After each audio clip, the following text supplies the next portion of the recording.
కేఆర్ఎంపైకి సంబంధించి ముఖ్యమంత్రి గారు మా ముఖ్యమంత్రి గారు నిన్న మాట్లాడిన మాటలు విన్నారు కదా. మా ముఖ్యమంత్రి గారు మాట్లాడిన మాటలు విన్నారు మీరు. ఆయన సరైన జవాబు చెప్పిండు. ఇప్పటికే మళ్ళీ డిమాండ్ చేస్తున్నా మా ముఖ్యమంత్రి గారు చెప్పిన దాంట్లో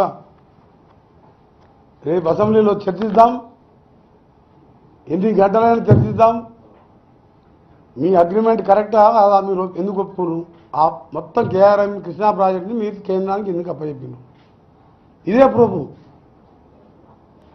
క్షమాపణ చెప్పి నల్గొండకు వచ్చి నువ్వు ఏదైనా చెప్పుకోమో ఫస్ట్ క్షమాపణ చెప్పాలి. లేకుంటే జరిగే పరిణామాలకు మా ప్రభుత్వాన్ని కానీ మాది కానీ బాధ్యత కాదు. పూర్తిగా నువ్వు చేసిన నాశనం.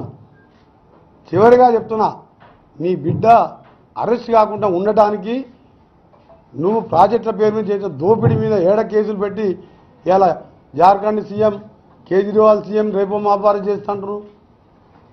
జార్ఖండ్ సీఎంని ఇలా కాంగ్రెస్ గవర్నమెంట్ని వేధిస్తుంది కదా, నేను కూడా జైలు పోతా, ఇన్ని కోట్లు తిన్నా, నా బిడ్డ నేను కొడుకు అని చెప్పి రాష్ట్రం కృష్ణా ప్రాజెక్టులను కేంద్రానికి అప్పచెప్పింది ఆయనే.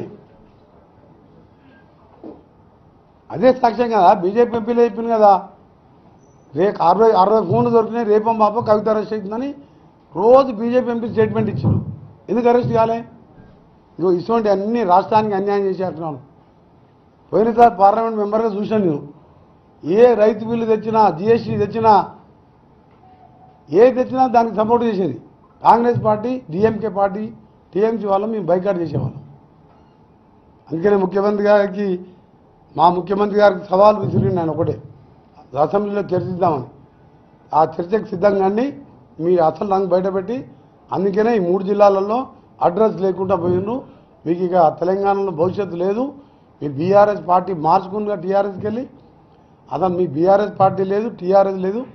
మీ కారు ఎప్పుడు అంటాడు ఆయన, అది వేది షెడ్డు పోలే, ఇంటి సర్వీసింగ్ పోయిందంటాడు. నేనంటే సర్వీసింగ్ కాదు, షెడ్ కాదురా బాబు, నీ బొందల పార్టీ అయిపోయింది, బొందల రాష్ట్ర సమితి. బీఆర్ఎస్ అంటే బొంద పెట్టుకున్నావు నువ్వు. ఎప్పుడైతే నల్గొండ జిల్లాని నాశనం చేసుకున్నావో నీ పార్టీనే బొందల పార్టీ.